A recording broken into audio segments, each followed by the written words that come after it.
Hello and welcome back to A Shark's Perspective. What stories does your business tell? Do your customers remember the story that we think they will tell versus the one they actually heard? And are they aligned despite the fact that many marketing teams are not aligned with the rest of the organization? And then there are all those silos that have been created that confuse the buyer even more. So for today's special guest, I again must say that I'm such a big fan of one of marketing's top influencers, Chris Brogan, the New York Times bestselling author of 9 books and counting, a business storyteller and marketing advisor, a keynote speaker, and the president of Chris Brogan Media. And on this episode, we'll discuss business storytelling, content marketing, unprecedented times, best practices, distracted worlds with 81 open browser tabs, a Viking with a flaming axe riding a shark shooting lasers out of its eyes, and a lot more. So let's tune in to a business storytelling best-selling author with a shark whose stories will be told for centuries to come on this episode of A Shark's Perspective.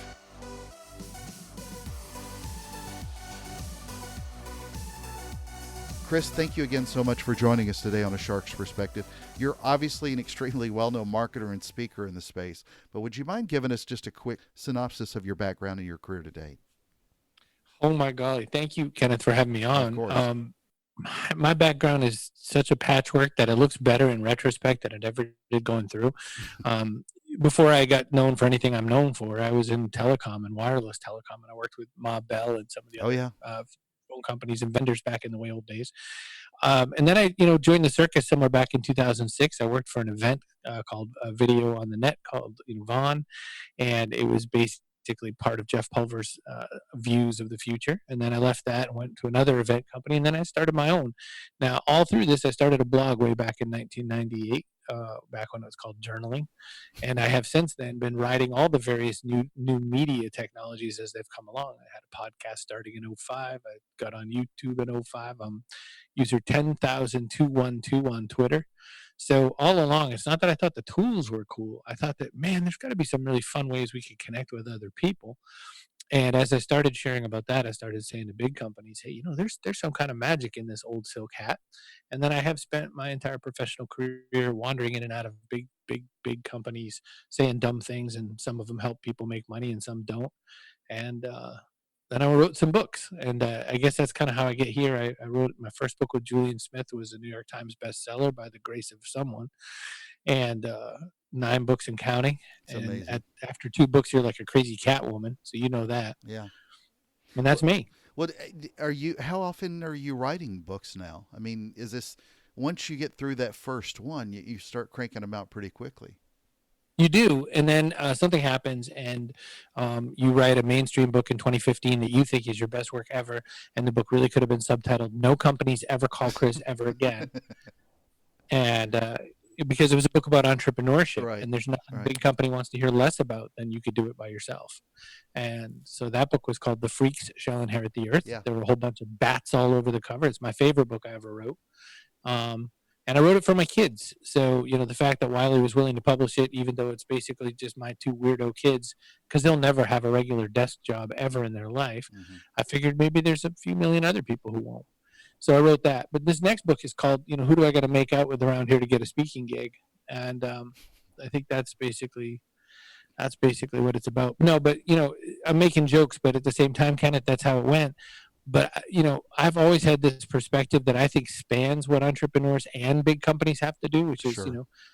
treat your mom better. That's really my whole business is about how do you make things work better. I'm writing an article while you and I just get ready to do this call about how are we going to do that in a contactless society, and Yes. it's just never going to change. I think that's how do you do human interaction better is something I could write about till I'm dead. Well, of all your books, which is the favorite? Not necessarily the most successful, but just your favorite. I would have to be The Freak Shall Inherit the Earth. I mean, I think there's lessons in there for people who run big old companies, and I think that it's perfect for, I kind of wrote it with purple-haired people in mind, and Yeah. people who start these kind of non-typical businesses. I mean, this fellow that I grew up with, his name was Doug. He was always interesting and highly colorful from childhood. He worked for the New York Philharmonic Orchestra, like you do. And he was a bassoonist. And I guess they get their summers off. Not as many Philharmonic fans in the summer or something. And he wanted to open an ice cream truck in New York City. And he realized that you can rent one of those trucks and you can get their licensed product, but he thought it was all kind of gross and not very good. So he decided to do something pretty bold. We made the big gay ice cream truck. Well, Doug turned the big gay ice cream truck, complete with rainbows and everything, into an ultra successful truck. The line was always around the corner. I finally went and saw Wow. him in person, and I had to wait 37 people to meet a kid that I hung out with in 8th grade. Into several restaurants, a big giant cookbook with the Bourdain name all over it, and just massive success. And I wanted to talk to people like that who wanted to start a business, because that's not your typical business starter. And I think there's a lot of room to learn from quirky, interesting people, even if you're, I don't know, Coke. Absolutely. No, I couldn't agree more. So, out of curiosity, what's your least favorite book? Oh my! I mean, is it the first one where you just felt the most clunky, or was that your initial baby, your firstborn? Well, so listen, it is a very rare thing, and I'll tell you, it was the dumbest thing I ever did. I said to people at Wiley, I said, "Hey, Trust Agents is 10 years old. We should do a 10th anniversary edition." And they're like, "Yeah, sure." And I thought, "Yeah, this is gonna be great." It was not great. Julian and I went looking through that book, and we're like, "Oh man." Some of it was really good, Yeah, and some yeah. of it was like, "What did we do?" But it was a New York Times bestseller. And I always tell people, I say, much as I'm going to say that I say that to people in the men's room. I'll say that if Sure. if I get punched out at a concert or something, I'll be picked up off the floor saying, "You just hit a New York Times bestseller author in the face." As much as it's that, it's best selling, not best writing. It's not best ideas. Yeah. So that book's not that great, but it's got some good stuff in it, which is why we fixed it up for a 10th anniversary. But no, my least favorite probably. I did two that were just kind of right time, right place kind of books. One was Social Media 101. Mm-hmm. It's a pretty looking book, Yeah. but I don't think there's a great deal of value in it. Some people like it. And Google Plus for Business.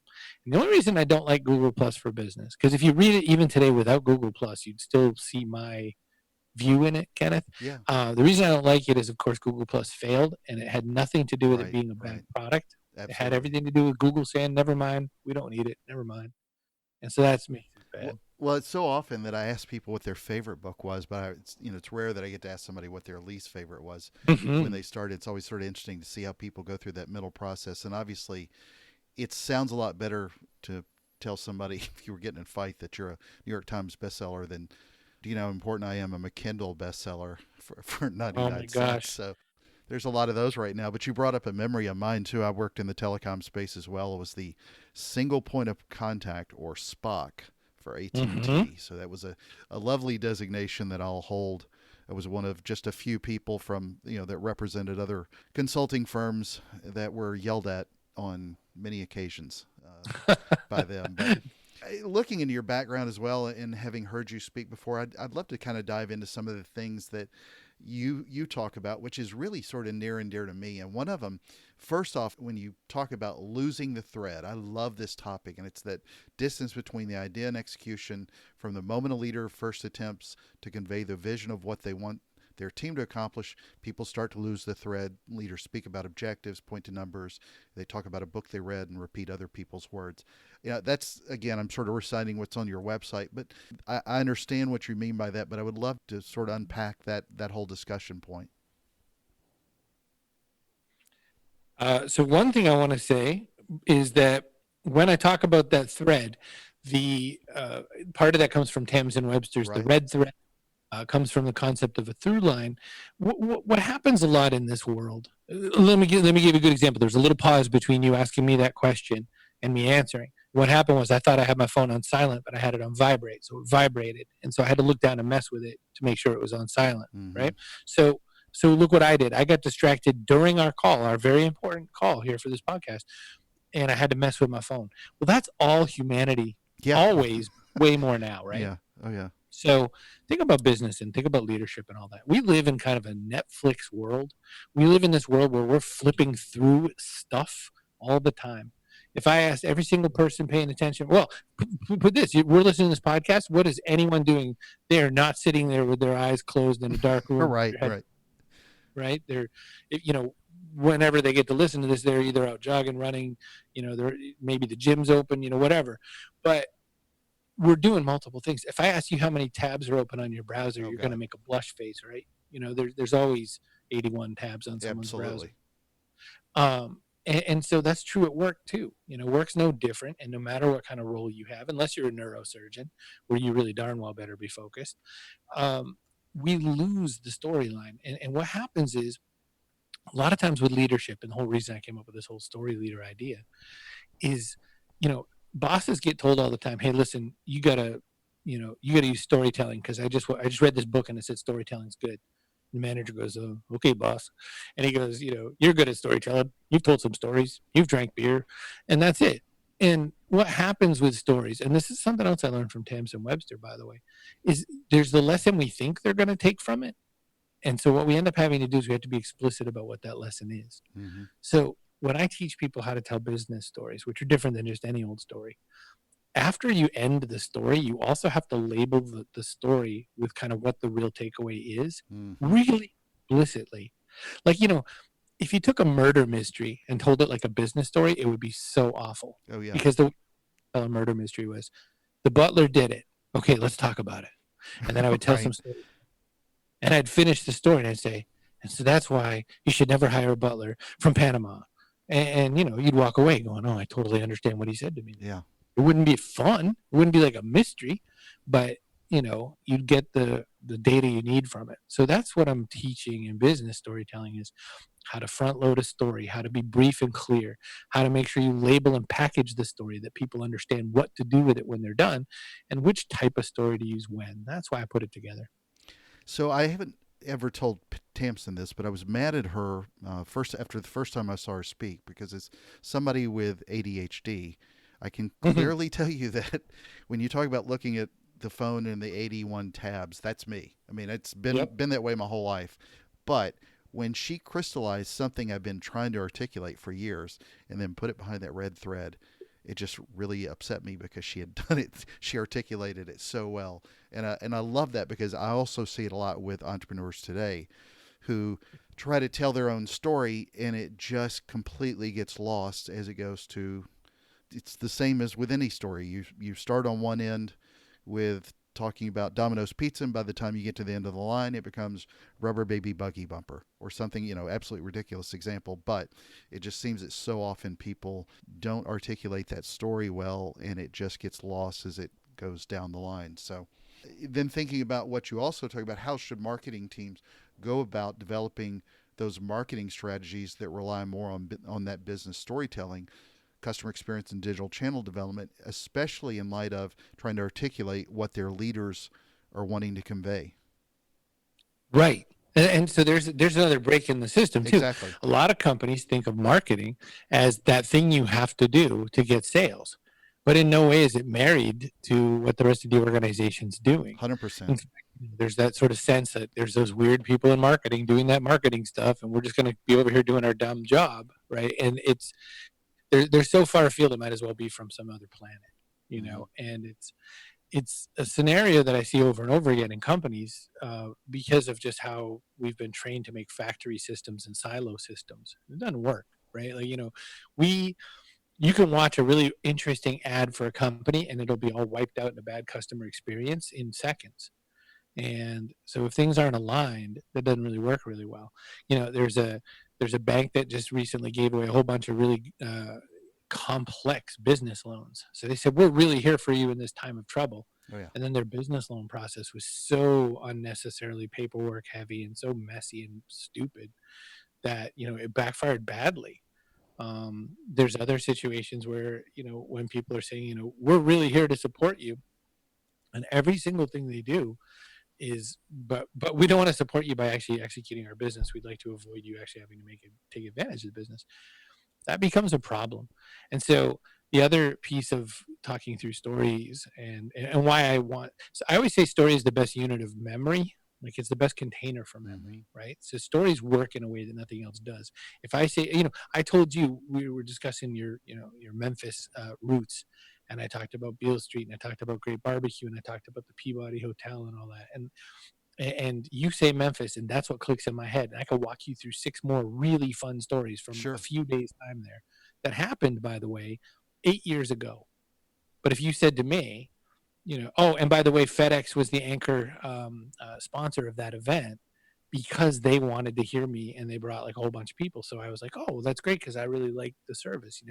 And it's those things we're going to remember in times of crisis. What we're going to remember is who did what and in what way. And I think that humans, we live off our memory as best as we can, right? Like we use it to model new stuff. We use it to try to recall stuff that's on the tip of our tongue. When we try to remember what actor was in that movie, we have to kind of scroll through our little mental Netflix to find them. um, this works in a way that's so different than the other levers that people pull in a business.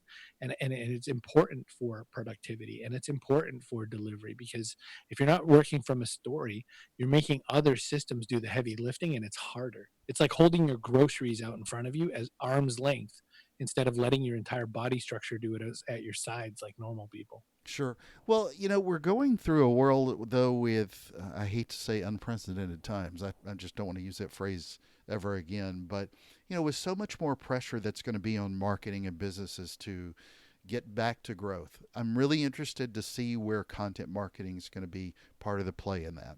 And I'd love to know how you think storytelling will be essential in this mix where we're going to see a lot more pressure needed by businesses just to keep the lights on, employees paid. And it seems like content marketing so often is beat up on a regular basis just from an ROS standpoint, and storytelling such an essential part of that. But do you see marketers changing for the better or worse as we sort of come out of this COVID-19?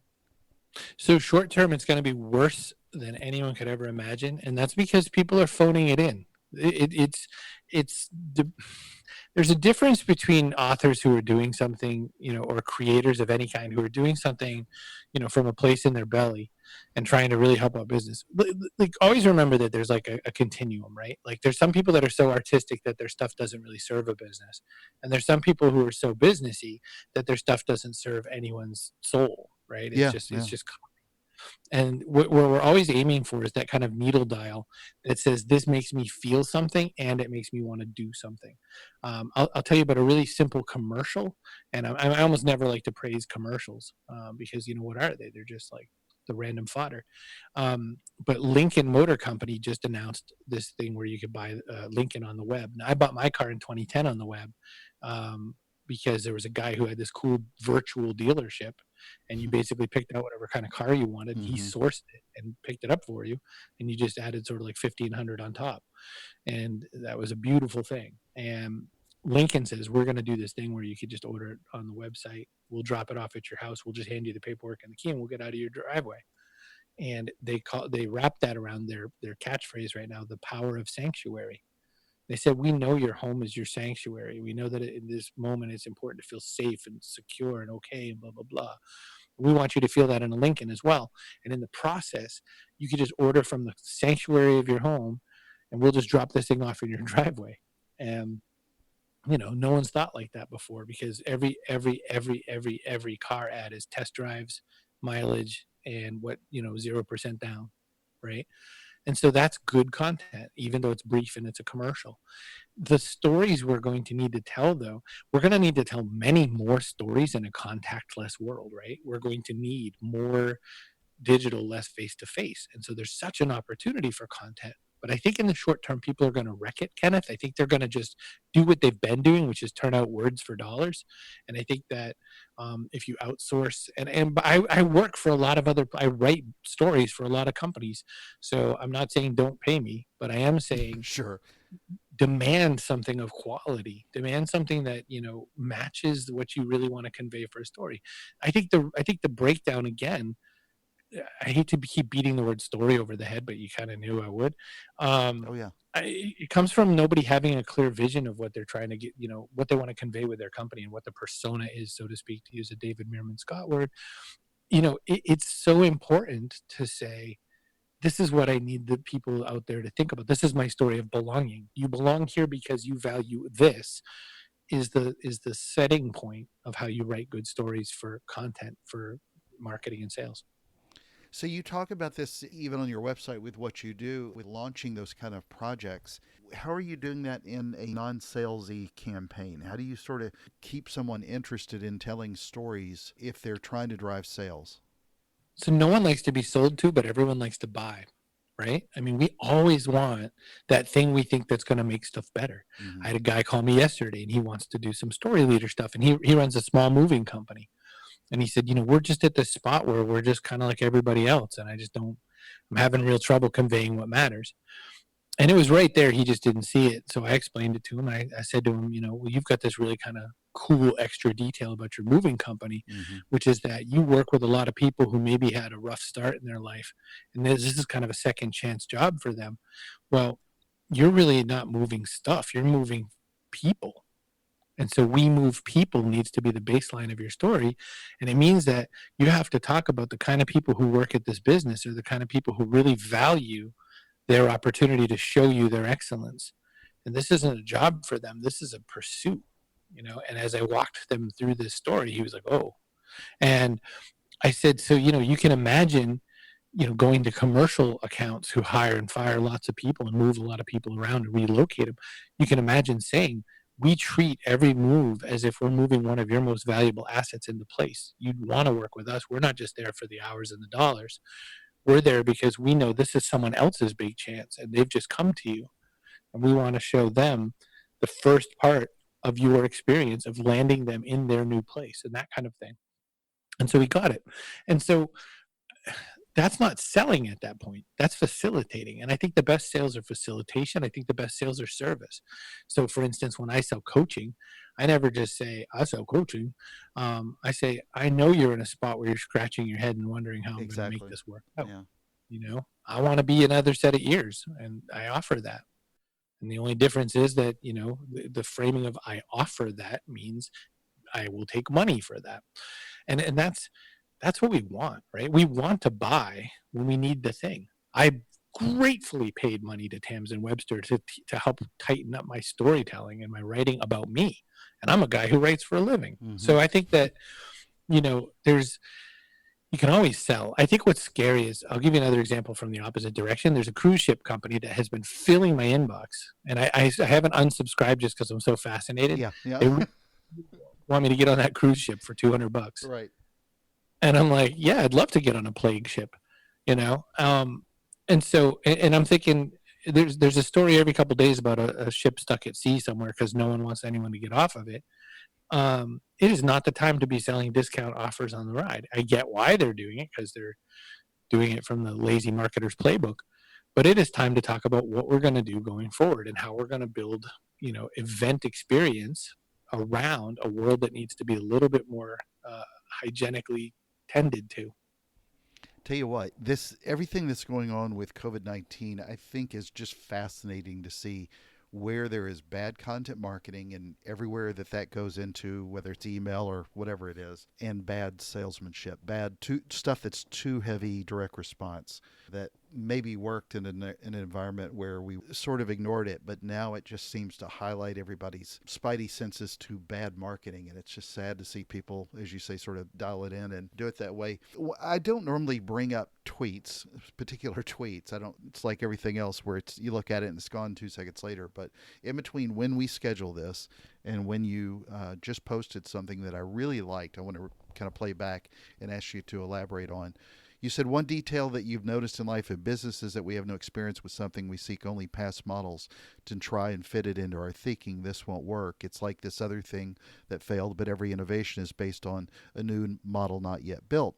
And so part of that made me think about how marketers continue to still use the past to drive every sort of what they see as innovative marketing going forward. But tell me your thought process through that, if you will, and how that applies to where you're seeing it in business and marketing today. So there's two words I loathe in my line of business. Okay. They're best practices. I think best practices exist in operations world. Disney is a company, the parks. Disney Parks is a company that is the number one in best practices in executing human interaction at an event experience in any way. I'd put any other company behind them is that way. That's their best practices. Suddenly, all their parks get shut down. Suddenly, they're losing $32 million a day. They can't turn to how to keep a trash can empty to answer the future for them. And that's why best practices don't solve future needs. And so when you have to look to innovate, you have to ask more like what is, what if, what next. And I'll give you one of my favorite phrases. So instead of best practices, this is a story from HubSpot, which is also in Boston. Oh yeah. HubSpot headquarters, they had been building a new headquarters, and they painted every other wall with that dry erase paint that makes the wall into a dry erase board. Mm-hmm. But it was every other wall. So on the wall to the north, you could write on it with a dry erase marker, and a wall to the east, you could not, and so on. And so there was all this writing on all these various walls. And then so somebody one day in a fit of excitement ran up to a wall and wrote, "Why hasn't anyone?" And then everybody screamed, "No, no, no, no, no." And it was up there on the wall for a little bit. It just said, "Why hasn't anyone?" And I said, "Please keep that on the wall. Yeah. Please keep that. Please, please, please put a frame around it. Please keep it." They overrode me. And in fact, they've changed that method a little bit and it's gone. But I think "why hasn't anyone" is the best start to anything you could ever do in business innovation. Because there's answers. Why hasn't anyone, think about that Seinfeld episode. Why hasn't anyone done make your own pizza restaurants? Exactly. Because there'll be a lot of lawsuits. That's why hasn't. But, I think why hasn't anyone really perfected online digital ordering? PizzaHut.com has a really robust digital ordering platform, but it doesn't feel like the way we would order a pizza. Like if we called and we said we wanted this, this, and this, it really wouldn't feel as mechanical as Pizza Hut's. So, I think that while we need so much more technology to execute better on some of these things like contactless experiences, well, telemedicine, why hasn't anyone just sent you all the stupid stuff? You could pee in a cup in any building in the world. There's some that is a little illegal to do, but why do we always have to drive to a doctor's office, wait 75 minutes in a waiting room full of really sick people to pee in a cup? The answer is obviously you don't. So now medicine is going to change. All these things are going to change because they have to. And I think it's great. Well, why hasn't anyone done X is going to be one of the ways, Kenneth, that we find our way forward and swim the right places. Great point. And, side note, I know David Meerman Scott and the CEO of HubSpot have been to like 75 different Grateful Dead conferences. Yes. It's a crazy number that he's told me about. But, one of the best topics or best points I think that I saw on your website, and I'd love to ask you this question and help you explain to business leaders out there. In a world where people can buy from anyone, why should they buy from you? So I put that question up there, and let's be really honest. In most B2C companies, that answer is, in a world where people could buy from Amazon, why should they buy from you? You know what I mean? Mm-hmm. In a B2C world, that's the competitor a lot of times is somebody like Amazon. And it's been really hard to answer that question for years. And now, because of this COVID-19 thing, maybe there's an answer to that. Maybe it's because local service still matters. Maybe it's because you want to keep your dollars in the neighborhood where the people will stay employed and that sort of a thing. But, a lot of what also happens in these moments is there are businesses that don't really need to or deserve to continue. So I like to answer that question on B2B and B2C scale because I think that, I think it's a better version of start with why, right? Because why should they buy from you is a much more articulated and useful question. And if the answer is price, it's probably not the right answer. If the answer is quality, then you better keep that quality up. It's a fun question to work from. And sometimes the answer can be something fun and quirky. We just talked about David Meerman Scott and Brian Halligan being into the Grateful Dead. There's one reason that some people hire Meerman, as I like to call him, David Meerman Scott, because he's a guy who loves the dead. Another group of people loves him because he's an Apollo astronaut junkie. Right. And he knows all kinds of cool stuff about that. Yeah.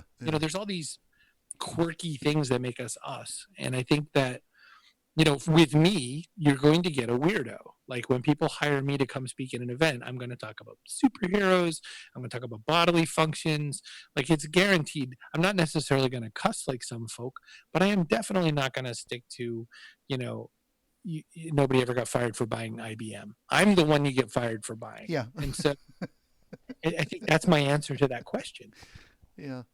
Well, it's great. So I live under that premise as well because I know if I can find a really good niche of people who like sharks, MMA, and superheroes, and there's a Right. marketing business leadership function, I'm their guy.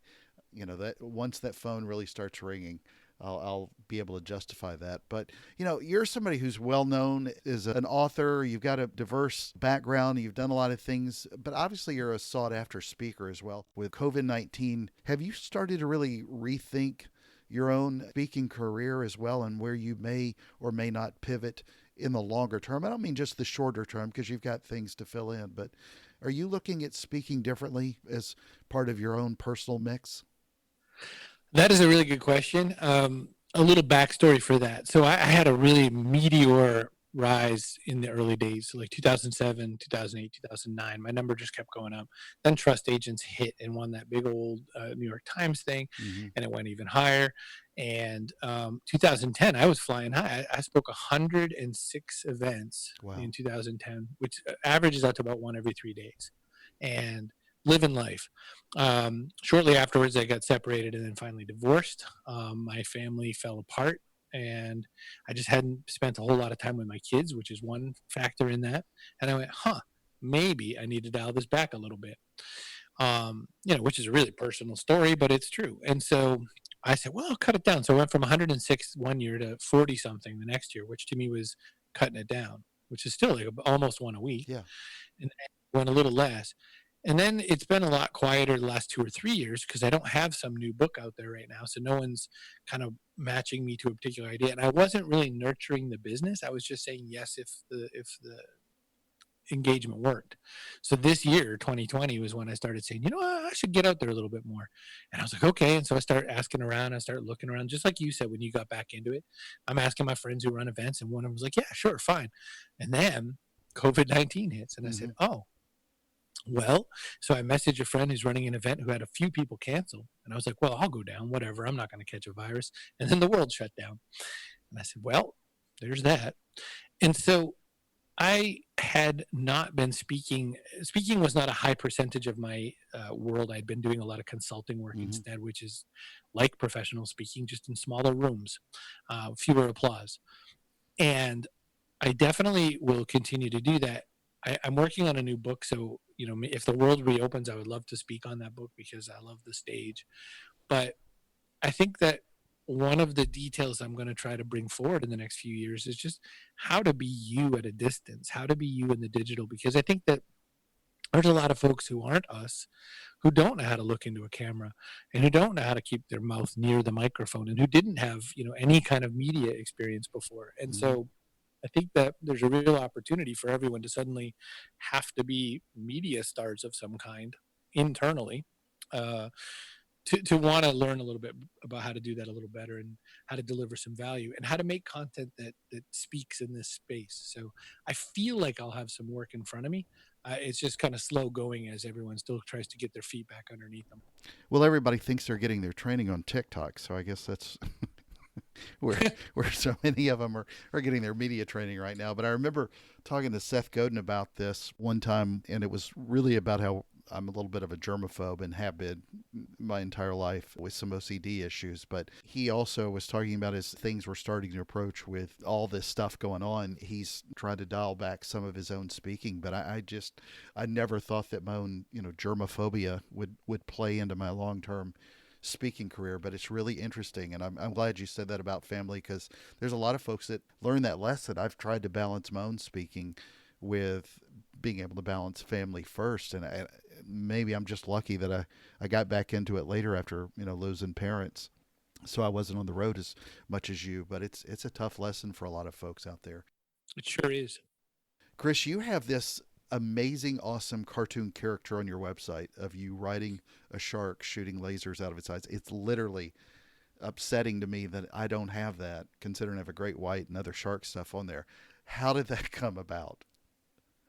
My friend Josh Fisher has worked with me and for me in different capacities since 2009. And Josh has worked with, for instance, Baxter Brewing up in Maine. He's done all their art for several years. So he does Yeah. beer can art for all kinds of cool companies. He has worked with some very interesting clients on his art. And since Josh and I ever started to work together as far back as '09, it was magic like you never can imagine. And if you ever, anyone listening, if you've ever tried to work with art people and had a real struggle trying to convey your idea, imagine these kinds of things. I'd say, Josh, do like an old timey medicine bottle, kind of like those ones that like would have like snake oil in them or something like that. Yeah. Do that and make me a cool label like that too, and blah. And he would know exactly what I meant and send exactly what I wanted. I'd say, Josh, draw me like as a lumberjack swinging an axe. And he perfectly, just flawlessly. Josh, I need a superhero kind of a thing, sort of retro 60s comic looking, because we're going to talk about finding your superpower of flight. Got it. Never like, what do you think it should look like? What color should the guy be? 100% every time I would say, this is great. Or if there was ever a change, it was 100% the font. Like, oh, can Yeah. you make a fatter font, I guess? Right. Okay. And I wouldn't, there's 10 million fonts, Right. and he would just find it. So I was really frustrated one day, Kenneth, and you know how it goes. All your ideas aren't really quite working. All your analogies aren't working. It's like when you go to pick out a password and they hate all of your password choices, or a username, and they're like, you can't have that one either. So you write something, Right. I had a friend, Jonathan, who he launched his entire social media presence on the concept the name I wanted was taken. And that was his That's his great. username. Yeah. So I said to Josh, out of a fit of rage, I said, Josh, can you draw me as a space Viking riding a laser shark with rainbows shooting out of it? And he goes, gotcha. Sent like an hour later. What do you think? Like this? And it's a sketch and it looks perfect. I Oh go, my gosh. Yeah. finish the sketch. That was it. Me and a shark, like a Viking with a flaming axe, A laser shark. microphone in the other hand. Yep. A And so I skull send on that, top Kenneth. of the axe. I have sent that to everyone on my business proposals and things like that. The United States government has that logo in front of them on some proposals that I'm trying to make money off with the United States Navy. That's fantastic. And they're looking at my laser shark going, who in the world? I love it. I love it. It's fantastic. So I asked this of everybody that's been on my show, A Shark's Perspective, since my nickname is Shark. What is your favorite kind of shark and why? I have died since the beginning of this conversation to talk about sharks. I have not ever swam with them, but so let me start my story. So when Jaws came out in 1976 or whatever it was, I begged my parents to take me. My parents both said, this is a stupid idea. You're a kid. I was like 6 years old. I was like, please, please, please, 7 years old, something. Let me see this movie about sharks. Yeah, no. Please, please, please. So we go to see it. My parents were projectionists at movie theaters Oh, at wow. the time, which is the people who run it. Oh, yeah. We went to the drive-through and watched Jaws on a drive-through screen. So, movie screen times 30. I was scared to death. Oh, yeah. Now, born and raised in Maine. Oh, wow. And Jaws has sort of been Right. around New York. And so I've been scared of great whites and sharks in general forever. Then the 80s come. Roger Moore has a scene where there's a shark introduced into a swimming pool. And I thought, I'm not even safe in a swimming pool. Sharks can get me there. I go to the aquarium in Atlanta, the one that the Home Depot guy funded. I love it. Yep. Beautiful, right? All those whale sharks. I hear all the great stories about them. And they invite me. Would you like to swim in this tank? Now, of course, you're thinking, oh my gosh, I would love to get in that tank. I'm thinking, no, I don't think so. And so they say, so sharks are my animal I'm most afraid of and most passionate about. That's what we have in common, except you're less afraid of them. I say, I don't think so. So I'm telling her, she goes, no, it's no problem. We feed them all the time. Like, they're not going to bite you. We get on the bottom. I said, they must eat the occasional exotic fish out of your aquarium. She goes, well, snacks happen. And I said, see? And so I have a lifelong fear and passion for sharks. When you said I like to scuba in Tampa, I thought in my head instantly, I went, okay, so bull sharks, sometimes a tiger. And that's the first thought I had because I know where they are, Kenneth. I don't want to run into them on my own. Somebody asked me this about Jaws the other day. Jaws is one of the most amazing movies on the planet ever in history. It is the Yes. opposite of the way sharks are in real life. Yes. But it is such good filmmaking, even with how bad the technology was, that you could do a lot better with CGI today. But then, just from a storytelling standpoint, then you end up with 47 meters down the second one that was, Right. looks like a shark, but it's just horrible storytelling. I still wouldn't see it, but and I think it was Thunderball. But You're right. I think that was the James Bond one. I've seen every James Bond movie like 100 times, so that's the one that comes to memory. But the Atlanta Aquarium is fantastic. They've got 3 whale sharks. They've got some small ones. They've got a lot of the nurse sharks, obviously on the bottom, but they're about to expand in, I want to say 2021, with a huge shark exhibition, which I just went to it last fall, and I can't wait till they open that back up. But bull sharks are really of note, the ones you really have to watch out for because they are the most aggressive fish out there. But I'm not afraid of them. I've been swimming with them for years. And once you figure out they're fish and not attack dogs on the loose, then it becomes a lot easier. You just have to really, really respect their territory. I mean, it's the numbers of times that I've seen them in the wild, I can't even tell you how many times I've seen them in the wild. And I remember seeing several sand tiger sharks as well in the Clearwater area. But they're absolutely beautiful creatures, and I've become such an advocate since I was a child. So I appreciate you letting me indulge. You just happen to have a great caricature art on there that I absolutely love, and that makes everybody to go to chrisbrogan.com to see it. Well, Chris, it's a special time in my show. Are you ready for the 5 most interesting and important questions that you're going to be asked today? I have been thinking about nothing since. All right, I'm ready. Perfect. I was going to ask you on number 1, but I'm going to switch. I'm not going to ask you Tamsin or Tom Webster because that's just too political. They're both great people. But I know you love the red thread. But number 1, since you talked about pizza earlier, I'm going to ask you this question. Deep dish or thin crust? Oh, my gosh. This is religion. We're starting with religion here. Yeah. I like a thin crust. I agree there as well. Number 2 people you talk about that I both idolize. One of them I just think is one of the greatest speakers in the world. Richard Branson or Tony Robbins? This sounds so ultra name droppy because I met Richard via Skype and I hung out with Tony for a video series. I'm going to go with Branson. I just think sort of the world spanning stuff he's doing puts him a notch above. Yeah, and it does help. I mean, but they're both amazing. Tony, I just think, is one of the most amazing speakers I've ever seen in my life. Truly. It's just crazy. And again, David Meerman Scott told me that one of his most important things that ever happened to him in his career was being able to open for Tony Robbins. I mean, that's just crazy to think. David's a well-known speaker, and his highlight of his career is opening for Tony Robbins. So, but it's a big event, and Tony's energy and what he drives to those events is amazing. I've not been to one of those. When I met him, it makes the story sound even more smarmy or something. But I flew to his house because he was filming this thing called the Internet Money Masters. Yeah, and we had a date to record it, and something went wrong on his side or something, and it messed up.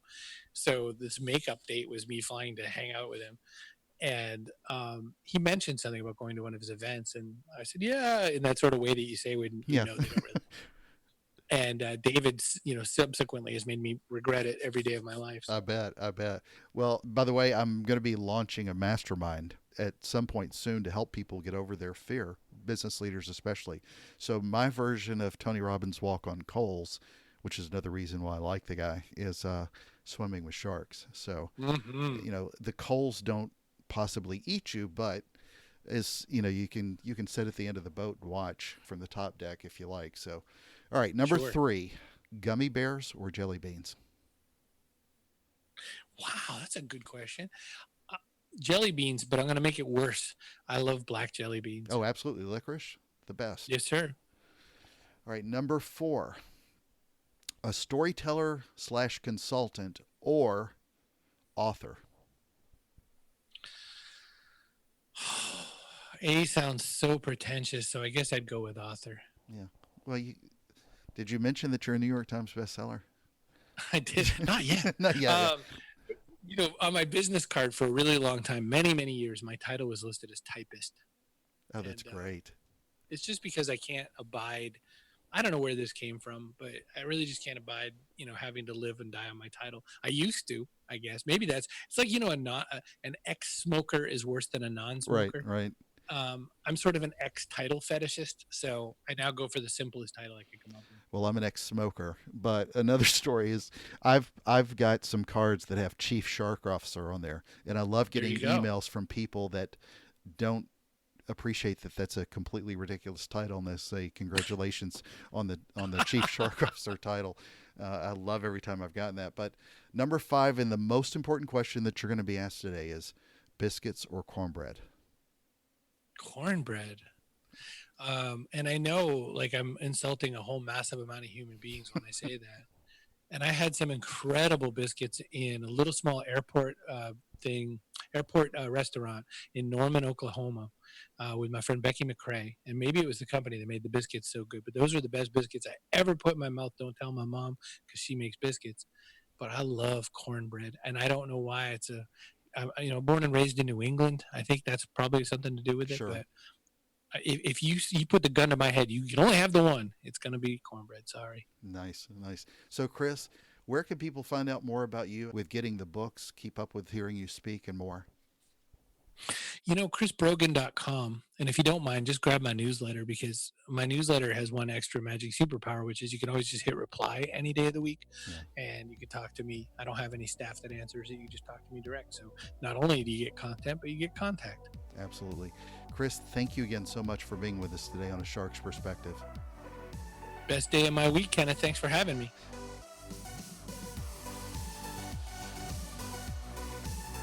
So there was my conversation with Chris Brogan, the New York Times bestselling author of 9 books and counting, a business storyteller and marketing advisor, a keynote speaker, and the president of Chris Brogan Media.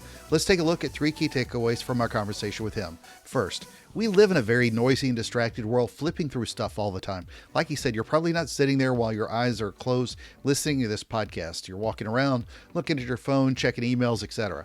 You've heard me say 1,000 times on the show that the confused buyer always says no. And here's another reason why that alignment is so important. Chris talks about that common thread, that through line that's crucially important to businesses, especially where they lose the storyline. And then there's the lesson from the story that we think they will tell versus the one they actually heard. He also breaks up the great point with them remembering your story, that you have to explicitly label the story with what the real takeaway is. We've created so many silos, internally and externally, and these stories get told by marketers who don't know what the rest of the organization is actually doing. If things aren't aligned, then it won't work nearly as well. So align the story with your organization. Second, you've heard me mention a lot lately where I worry some about content marketing in the near future. He reminded us that there is a big opportunity here, but he's concerned as well that marketers will just be turning out words for dollars, so to speak. He calls it the lazy marketer's playbook. So we need to keep reaching for that better ground in the middle of the artsy content that we can't use and the stuff that's too direct response that we shouldn't be using. The content that makes us feel something and makes us want to do something. That's what we need. He said, and I quote, demand something of quality. Demand something that really matches what you want to convey for a story.